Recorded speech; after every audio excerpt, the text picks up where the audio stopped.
खबरी अब आपके भोगांव में खुल गया है the king heaven OYO hotel. Full AC कमरे, ठहरने की उचित व्यवस्था, ब्रेकफास्ट, डिनर एवं लॉन्ड्री की बेहतरीन व्यवस्था, बर्थडे पार्टी, सालगिरह, पर्सनल पार्टी, मीटिंग हॉल की उचित व्यवस्था। पता याद रखें, भोगांव विवर GT रोड, भोगांव, मैनपुरी।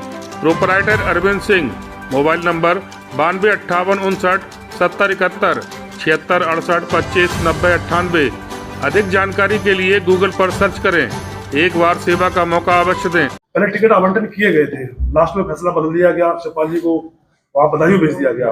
क्या लग रहा है कि पार्टी में आगे भी बदलाव कुछ होंगे? मैं समझती हूँ ये राष्ट्रीय नेतृत्व का सवाल है और जो डिसीजन लिया जा रहा है तो उसी को फॉलो किया जाएगा और इस तरह का हो सकता है बदलाव आगे भी हो सकते हैं।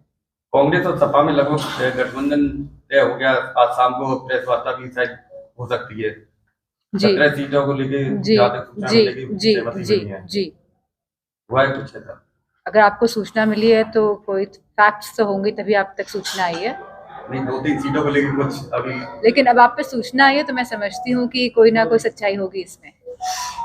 धर्मेंद्र जी पहले वहाँ से थे, बताइए उसे, अब उनको क्या लग रहा है, कहाँ उनको भेज जा सकते? आने वाले समय में जिस तरह आप देख रहे हैं रोज लिस्ट निकल रही है हर हफ्ते में, तो आपको पता चल जाएगा कि धर्मेंद्र जी अगर लड़ेंगे तो कहाँ से लड़ेंगे। सांसद जी लगातार लिस्ट जारी की जा रही है। सांसद लगातार नहीं, खाली 3 लिस्ट आई है। 3 लिस्ट आई है। हाँ, तेज प्रताप यादव जी का उसमें नाम नहीं निकल के आया। क्या मैं समझती हूँ राष्ट्रीय नेतृत्व तय करेगा कि कौन कहाँ से चुनाव लड़ेगा।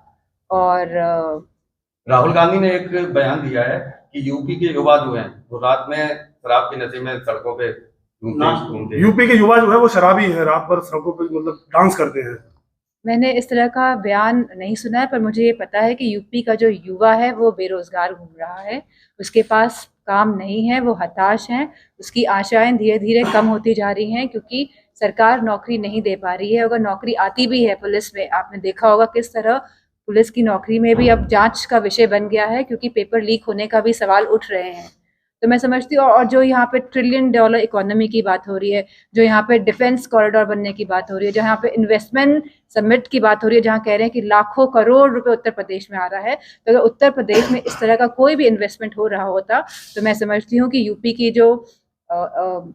यूपी आगे बढ़ रहा होता, युवाओं के पास नौकरी होती, रोजगार होते, किसान खुशहाल होता। आज किसान की भी अगर आप स्थिति देख लेंगे क्या है, पूरे भारत का किसान हमारा आज परेशान है। और जो राष्ट्रवाद की बात करते हैं, असली राष्ट्रवाद किसान और हमारा जवान है, और इन दोनों स्तंभों को इस सरकार ने बुरी तरह से हिलाने का काम किया है। मैनपुरी से बीजेपी से मैं नहीं समझती हूँ क्योंकि शुरू से ही समाजवादी पार्टी के राष्ट्रीय अध्यक्ष जी का जो फाउंडेशन थी वो थी PDA, और मुझे खुशी है कि आज अलायंस होने जा रहा है और आप देखेंगे कि कितनी मजबूती के साथ ये अलायंस भाजपा का सामना करेगा क्योंकि भाजपा हर फ्रंट में फेल नजर आ रही है। मैनपुरी से बीजेपी 4 स्तंभों की बात हुई थी, नारी की, युवाओं की, किसानों की और जवानों की।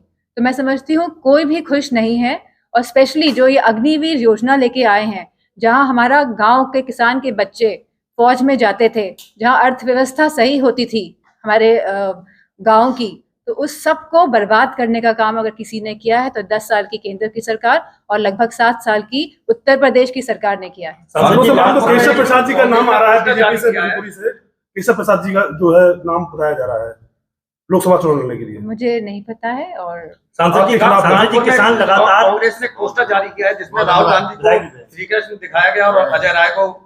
मैंने ये पोस्टर देखा नहीं है तो मैं मान नहीं। सांसद जी लगातार किसान धरना दे रहे हैं, सरकार कह रही है कि बैठक की जा रही है, बातचीत की जा रही है, लेकिन अभी तक किसानों के प्रति कोई भी निष्कर्ष हल निकल के नहीं आ रहा। कैसे मानते हैं इसको लेकर, क्या देखते हैं? मेरे हाथ में कुछ है नहीं इन सब चीजों को लेकर, तो मैं